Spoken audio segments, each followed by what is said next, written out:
नमस्कार. मुंबईच्या राजकारणात सध्या एक जबरदस्त चक्रव्यूह रचला गेलाय आणि ह्या चक्रव्यूहाच्या बरोबर मध्यभागी आहेत मुख्यमंत्री एकनाथ शिंदे. ही लढाई आता फक्त सत्तेपुरती राहिलेली नाहीये, तर ती त्यांच्या राजकीय अस्तित्वाची झालीय. चला तर मग हे सगळं गुंतागुंतीचं राजकारण एकदम सोप्या भाषेत समजून घेऊया. आता हा आकडा बघा, 74,000 कोटी रुपये. हे आहे मुंबई महानगरपालिकेचं बजेट. आपल्या देशातल्या कित्येक राज्यांपेक्षाही मोठं बजेट आहे हे. आणि म्हणूनच म्हणतात की ज्याच्या हातात मुंबई त्याच्याच हातात महाराष्ट्राच्या सत्तेची खरी किल्ली असते. एवढ्या मोठ्या खजिन्यावर ताबा मिळवण्यासाठीच तर ही सगळी धावपळ सुरू आहे. आणि मग सगळ्यात मोठा प्रश्न हाच उभा राहतो की या आर्थिक आणि राजकीय शक्तीचं केंद्र असलेल्या मुंबईवर राज्य कोण करणार. हीच ती लढाई आहे जी येणाऱ्या काळात मुंबईचं आणि महाराष्ट्राचं भविष्य ठरवणार आहे. पण गंमत अशी आहे की हा पहिला आणि सगळ्यात मोठा संघर्ष काही विरोधी पक्षांसोबत नाहीये. तो सुरू आहे थेट सत्ताधारी महायुतीच्या आतल्या आत. हो, पडद्यामागे एक वेगळंच राजकारण शिजतंय. तर हा आतला संघर्ष आहे तरी कशावरून? जागा वाटपावरून. एकनाथ शिंदे यांचा गट आणि भाजप यांच्यात मुंबईतल्या जागांवरून एक मोठी रस्सीखेच सुरू झालीय आणि आता ती हळूहळू सगळ्यांसमोर येऊ लागलीय. इथं चित्र अगदी स्पष्ट आहे. बघा, एका बाजूला भाजपने मुंबईत मिशन 150 जाहीर केलंय, म्हणजे त्यांना 227 पैकी 150 पेक्षा जास्त जागा जिंकायच्या आहेत. तर दुसरीकडे शिंदे गट म्हणतोय की मुख्यमंत्री आमचा, त्यामुळे आम्हाला कमीत कमी 90 ते 100 जागा तरी मिळायलाच हव्यात. त्यामुळे संघर्ष तर होणारच. मग यावर भाजपचा डाव काय आहे? तर त्यांनी एक शब्द पुढे केलाय, विनेबिलिटी, म्हणजेच निवडून येण्याची क्षमता. राजकीय वर्तुळात अशी चर्चा आहे की जो उमेदवार जिंकू शकतो त्यालाच तिकीट देऊ, असं म्हणत भाजप शिंदे गटाला 100च्या आत रोखण्याचा प्रयत्न करत आहे. हे सगळं बघून आपल्या मनात एक प्रश्न नक्कीच येतो की जर भाजपसोबत इतकी ओढाताण सुरू आहे तर मग एकनाथ शिंदे पुन्हा मातोश्रीकडे का वळत नाहीत? उद्धव ठाकरेंसोबत पुन्हा हात मिळवणी का करत नाहीत? याचं उत्तर अगदी सरळ आहे. शिंदे आता पॉइंट ऑफ नो रिटर्नवर पोचले आहेत. म्हणजे ते अशा एका टप्प्यावर आहेत जिथून माघारी फिरण्याचे जवळजवळ सगळे मार्ग बंद झाले आहेत. आणि याची 3 ठोस कारणं आहेत.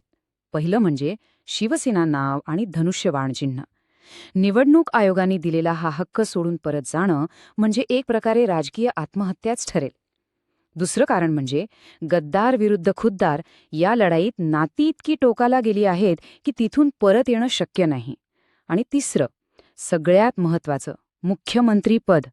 राज्याच्या सर्वोच्च पदावर बसल्यानंतर तिथून पायउतार होऊन पुन्हा ठाकरेंच्या नेतृत्वाखाली काम करणं हे शिंदेंसाठी जवळजवळ अशक्यच आहे. पण थांबा, एकनाथ शिंदे यांची खरी डोकेदुखी भाजप नाहीये. राजकारणात एक वेगळीच आणि अनपेक्षित अशी घडामोड आकार घेतेय आणि हीच घडामोड शिंदे गटासाठी सर्वात मोठं आव्हान ठरू शकते. संजय राऊत यांनी नुकतंच दिलेलं हे विधान बघा. विचार करा, जर जवळपास 2 दशकांनंतर उद्धव आणि राज ठाकरे हे दोन्ही भाऊ एकत्र एका मंचावर आले तर मुंबईच्या राजकारणात एक असं भावनिक वादळ येईल जे सगळे राजकीय हिशोब बदलून टाकू शकतं. पण ही धोक्याची घंटा का आहे? कारण शिंदे गटाकडे सत्ता आहे, आमदार आहेत, पण ठाकरे हे आडनाव नाही. राज ठाकरेंचा करिश्मा आणि उद्धव ठाकरेंबद्दलची सहानुभूती जर एकत्र आली तर मराठी मतांचं प्रचंड ध्रुवीकरण होऊ शकतं. आणि मतदारांचा मनात जो प्रश्न आहे की खरी शिवसेना कोणती, त्याचं एक भावनिक उत्तर त्यांना मिळू शकतं. त्यामुळे आता मुंबईतली लढाई ही पारंपरिक राहिलेली नाहीये. ती आता थेट महायुती विरुद्ध संभाव्य ठाकरे युती अशी होण्याची दाट शक्यता आहे. आणि हा एक आरपारचा सामना असेल. या लढाईत मुंबईकरांसमोर 2 एकदम स्पष्ट पर्याय असतील. एका बाजूला असेल महायुतीचा मेट्रो आणि कोस्टल रोडसारख्या विकासाचा अजेंडा, तर दुसऱ्या बाजूला असेल ठाकरे बंधूंचा मुंबईची अस्मिता आणि मराठी माणूस हा भावनिक मुद्दा. आणि म्हणूनच एकनाथ शिंदेंसाठी ही निवडणूक फक्त मुंबईची सत्ता मिळवण्याची नाही, तर त्यांचं स्वतःचं राजकीय अस्तित्व टिकवण्याची लढाई आहे. विचार करा, जर ते मुंबईत यशस्वी झाले नाहीत तर भाजप त्यांना भविष्यात मुख्यमंत्री पदाचा चेहरा म्हणून पुढे करेल का? हा खरा प्रश्न आहे. तर असा हा राजकीय चक्रव्यूह आहे ज्याच्यात एकनाथ शिंदे अडकले आहेत. एका बाजूला आहे भाजपाचा जागा वाटपाचा दबाव, ज्यांना ते सोडू शकत नाहीत, आणि दुसऱ्या बाजूला आहे ठाकरे बंधूंच्या संभाव्य युतीचं भावनिक वादळ, जिथे ते परत जाऊ शकत नाहीत. त्यामुळे आता शेवटचा आणि सगळ्यात महत्त्वाचा प्रश्न हाच आहे की या निर्णायक लढाईत मुंबईकर कोणाला कौल देणार?